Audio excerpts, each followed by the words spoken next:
As the proposition side of the house, we believe and we notice in the status quo, especially in developing countries, education is not equal and we face so much problems like poverty and lack of accessibility that limits people to actually pursue a good quality of education. We believe that in the end of the day, the ability of a 5-year-old from a farmer family is different from a 5-year-old that is raised by a lecturer family. They have different background, they have different family backgrounds, they have different competence. Then it actually proves that not everybody in the same age has the same competence and awareness of the and also the capability of actually following the education itself. So the problem in the status quo is that with the standards of age that is being implemented right now to group people into education and school, we believe that it actually does not reach a deeper and more structured layer of the society where some children are all actually underperforming due to their environment, just like supportive parents.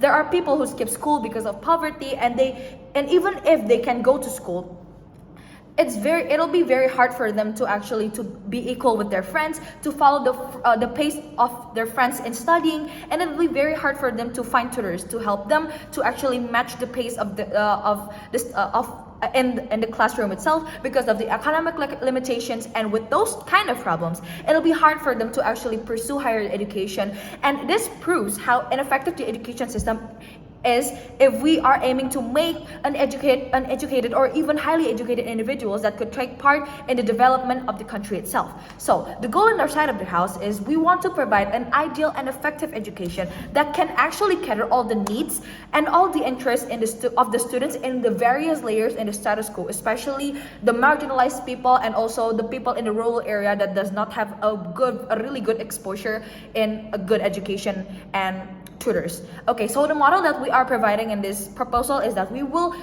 by grouping these students by intelligence and competency, it means that we will group and provide the education based on their interests and what they are capable of and what they actually need to be able to maximize the potential of themselves. So we will do an IQ test to know their own pace and their own cognitive ability. We will provide basic tests that is related to the curriculum, and we will provide counseling to know them mentally and to know what their interest is to be able to find the best education and also the best educators for them.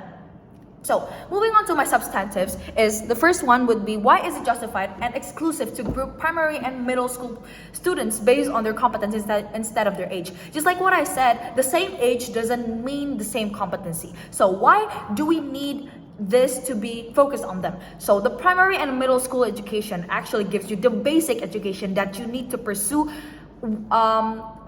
that you will need to pursue a higher level of education, just like high school or college, or even pursuing a career in the future. And you cannot be left behind in the basic education process. Like, you cannot neglect the importance of the basic education process before you actually climb to a more complex education system. So because you will need it in the future, and it'll be much harder for you to catch up with a higher level of education when you don't even master the basic of it. So this is why it is very exclusive for us to implement this system in the society and the curriculum at this point. As students, it is also very important to be provided with the right method and environment in studying. So when they are surrounded with people who are in the same interest and pace as them, combined with the teacher that could also help you maximize your potential, it'll be very likely for you to effectively grow. So if comparing with the system where it's based on the age, where the grouping is based on age, it'll be some people that has a more like a gifted and more and a faster pace of studying. They would actually like study very long.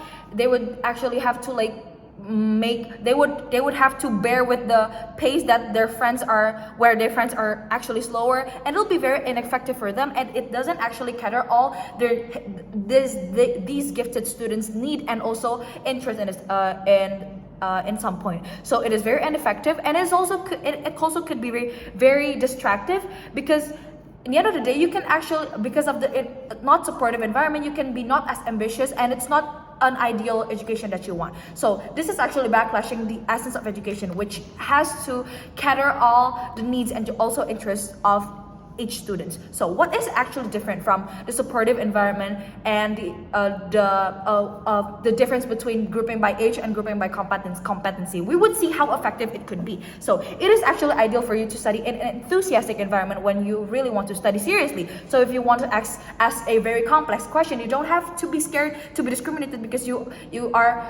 because people around you also wants to know, and it'll be very effective for you to actually study. But in the end of the day, how is it ineffective for them? Imagine being in a class full of prodigy, but your competency is below them. So it'll be very pressuring for you to be in class. For you, if you don't understand anything in class, you have lack of confidence. You are scared to ask for help from friends or the teacher because you are scared of being judged. So how is it actually beneficial to the stakeholders, and how it helps the educators and this education system to create a better individuals? So as the teacher, in the status quo, they are very overwhelmed with and they have limited attention span.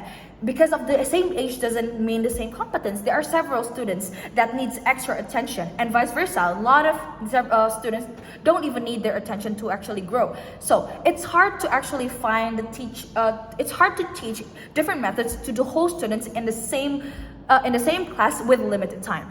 And also the pressure from school rankings, college would make them extra stressed to actually make a good and highly educated individual, because since they have to shift their focus here and there, because in the end of the day, each student has their own interest and their own pace that the teacher have to match with the teaching method. So that is why a lot of teachers only focus on certain students, because it is easier for them and those students would actually want to study. In our side of the house, teachers would be more focused and can deliver something more effectively, because in the end of the day, and it'll be manifested with better education, which is better manifestation of students and more resilient and educated people with the right teaching method and also right focus of the teacher to teach their children.